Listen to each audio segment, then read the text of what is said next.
Good evening, everybody, and welcome to another edition of the Sports Exchange here on the South Florida Tribune Broadcasting Network. My name is Scott Morganroth, along with Louis Adio Weiss, and we have Ryan Skolrud on the line as well. And Ryan, welcome back to the show. Thanks for having me. It's good to be back. All right, well, we got a lot of business to take care of, so let's go ahead and take care of it. So we'll talk about fantasy football, your specialty. And let's talk about the incredible run that Lamar Jackson is having. Well, for everyone who remembers just the absolutely outstanding year that Patrick Mahomes had in 2018, and how there were so many people saying that's going to be a hard season to duplicate. In terms of fantasy points, I believe it's based off of. Kind of a standard across the industry of, I believe it's 4-point passing touchdowns, 6-point rushing touchdowns, minus 2 points for interceptions. I think is kind of the standard across the board. With all of that, last year Patrick Mahomes scored a record 417.1 points, I believe is what it was, which had beaten Peyton Manning's record from 2013. From that Denver Broncos team that was just lighting up the score every week. Well, Lamar Jackson, because of his rushing yards and his running ability, he is actually on pace to break Patrick Mahomes' record. I believe that right now Lamar Jackson is on pace for 422 points on the season, where Patrick Mahomes last year scored 417. So it's been an absolutely historic run for Lamar Jackson. His ability to really dominate teams that they should dominate for the most part, and his ability to make plays when necessary. It's been very Russell Wilson-esque. The thing that kind of separates him from Russell Wilson, Wilson's the better passer. Jackson's the better runner, but they're both very talented. I think that Jackson has proven, I think, some of his doubters wrong about his passing ability. And Russell Wilson, he's had rushing ability. He's had a season of rushing for 500 yards. He just hasn't had to do that in recent years, and so he's more looked for the ability to pass the ball instead of just automatically just rushing it.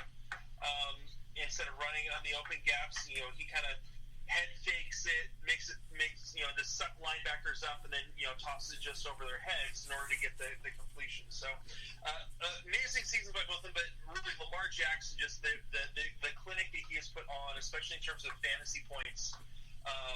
For those of you that drafted him, your team should be sitting pretty. All right, let's move on to Dwayne Haskins' name, starting quarterback the rest of the year for the Washington Redskins. I actually am happy that the Redskins finally decided to find out what they have with their number one pick. Yeah, I think it's a necessary move. There was rumors that Jay Gruden hated the fact that they drafted Dwayne Haskins, that was a Snyder and I can't remember the GM's name. Their move. Yeah, that was all their doing, that they wanted. And Jay Gruden's out now because the team couldn't win, and so I think it's definitely a good idea for them to see what they have in Haskins over these last few weeks.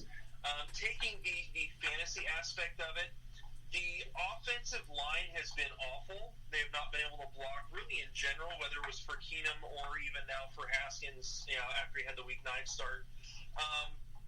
And so Haskins so far hasn't looked yet like an NFL quarterback. He still looks like a college quarterback caught in the headlights, going up against a team that's overmatching his team's abilities.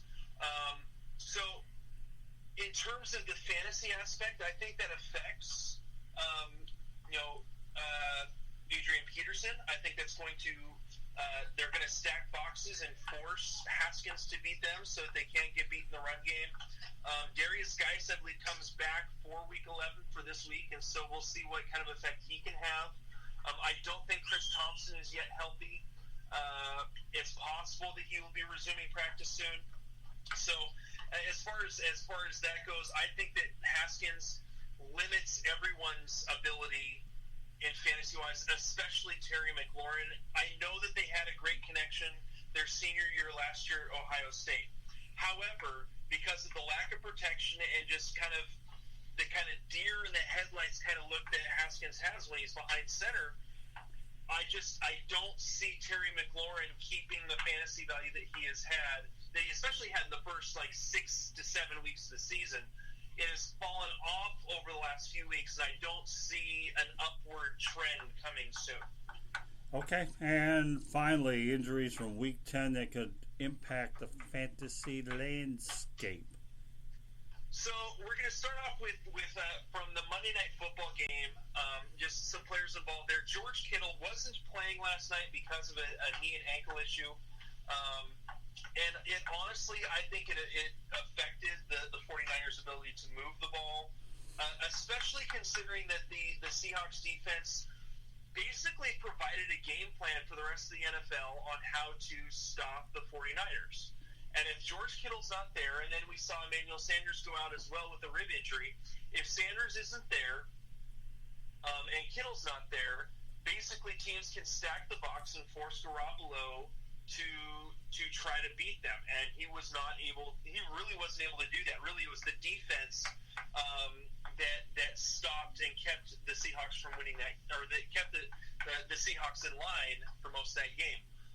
So if George Kittle misses more time, I believe they've got a game against Arizona again this week, and Emmanuel Sanders is forced to miss a week with his rib injury. That, I think, is a diminishes the ability of the run game and Tevin Coleman and Matt Breida to be as effective. It'll boost a little bit. I want to say Jeff Dwelly, whatever their backup tight end's name is, in a really easy matchup against the Cardinals, because they give up the most fantasy points to the tight end position.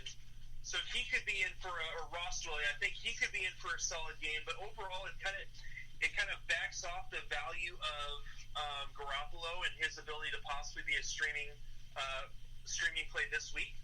As far as Tyler Lockett goes, there was some real danger, honestly, with his injury. For those of you who didn't see what was actually going on with Tyler Lockett, he suffered a leg bruise that was serious enough that he spent the night in the hospital last night because they said that there's what's called a compartment issue. And what that is, the bruise had swollen up so much in his leg that they were afraid of possible nerve and cell damage in his leg. Wow. So it turns out they kept him observation overnight in San Francisco in the hospital. It seems like now he is fine, and what is nice about that is they actually have the Week 11 bye, so he has 2 weeks to get ready for the next game against the Eagles, which was the Sunday Night Football game for Week 12, but has now been bumped up to a 10 a.m. start for the Pacific time. I believe it's now San Francisco and the Green Bay Packers are going to be the Sunday night game for Week 12. A couple other quick ones. Devonta Freeman has a foot injury that is likely going to keep him out for a little while. So for those of you who haven't made your waiver wire picks yet, Brian Hill, he is owned in 0.7% of Yahoo leagues and 5% of Yahoo, 0.7% of ESPN leagues and 5% of Yahoo leagues. He is going to be widely available. He has been very productive in that role when he is needed to take over. He outplayed Ito Smith all in preseason. So Brian Hill is going to be a solid fill-in for Devonta Freeman over the next couple weeks. Austin Hooper is dealing, I want to say his was a knee. They are unsure about how much time he is going to miss as of right now. They think it's an MCL sprain. It's possible that he could be back next week, but they're thinking it's more of a week-to-week injury. So count on him most likely missing this next week. I believe they go up against the Tampa Bay. No, not Tampa Bay Buccaneers.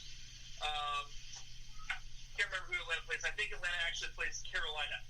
So Austin Hooper, he leads all tight ends this year in receptions. That's going to be a real hit to those who have been using Austin Hooper as your tight end in fantasy. Luke Stalker is a possible fill-in. I think it provides more of an opportunity for Lucas Gage or whatever his name was, the number 3 wide receiver. Now that Mohamed Sanu is gone, I think he is a solid pickup for this next week because of that Austin Hooper injury.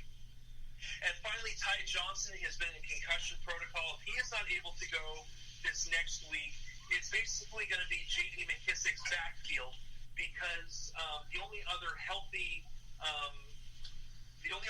running back for the Lions right now is Paul Perkins, who's barely been with the team. So really, I think in terms of them, J.D. McKissick is a solid pickup to fill in. If anything, it'll be just to get touches.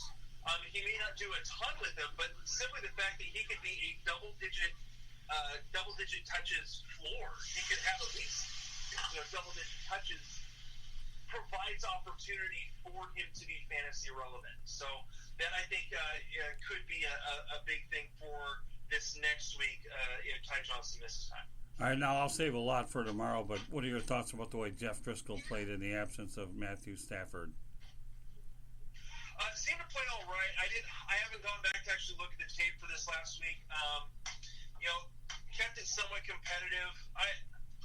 Stafford really is the guy that's going to keep that team competitive in terms of the offense. Stafford's ability, his savvy as a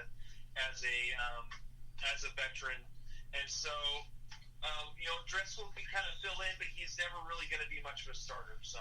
Well, that's what they need him to do. The question is how long Matthew Stafford's going to be out.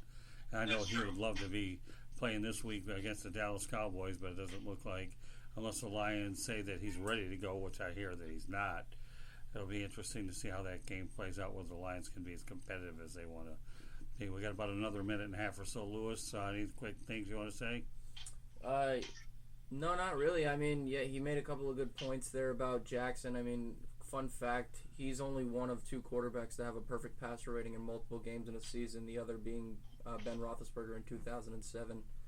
So, he's having a pretty good year. He's probably my MVP at this point, but Mahomes returning and playing the way he did against Tennessee, though they lost, was convincing enough to put him back in the race, too.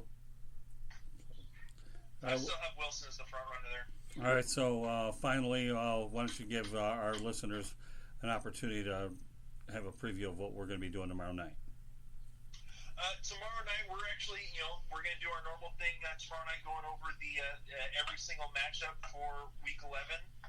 Kind of give some of my sleeper picks for fantasy eligible players. Maybe even give a couple guys I think could be solid picks for DFS. So, looking forward to tomorrow night, going over all the games. All right, yeah, that's exactly what we're going to do. We always like to give you your opportunity to predict football games. Get ready to roll. All right, Ryan, once again, thank you for being on the Sports Exchange, and we'll be on live tomorrow night at 8 o'clock Eastern Time with Fantasy Football with Ryan Schoolroot and Scott Morganroth on Motor City Madmouth here on the South Florida Tribune Broadcasting Network. All right, Ryan, we'll talk to you tomorrow. Have a good night, buddy. All right, you too. Yeah. So, Lewis, give him, guy brings it to you. Obviously, we know what we got to try to do when you look at some of these decisions week in and week out. Backup quarterbacks are going to be the unfortunate norm nowadays. When you hit week 11, there'll be some quarterbacks that'll be coming in and some that don't. You just have to have 2 of them. Yeah, I mean Stafford. He'll probably play again this year, but it may not be until maybe if I'd speculate, and I haven't read any reports, but maybe like week 14. Just because of the fact that the report, when it initially came out, said he had broken bones, multiple in his back, it's not a good thing. But, I mean, on the Monday night game, though, Wilson called that game the most insane football game he's ever played, and this is a guy who decided to throw at the 1-yard line in the Super Bowl against New England, and Malcolm Butler's 2 hands had something else to say about them winning, back-to-back titles. But, I mean, pretty incredible the way that game ended. The field goal kick by San Francisco wound up in their, tunnel when they run out for the game. That's how much it missed the uprights. But I mean, it's crazy for Wilson to say that.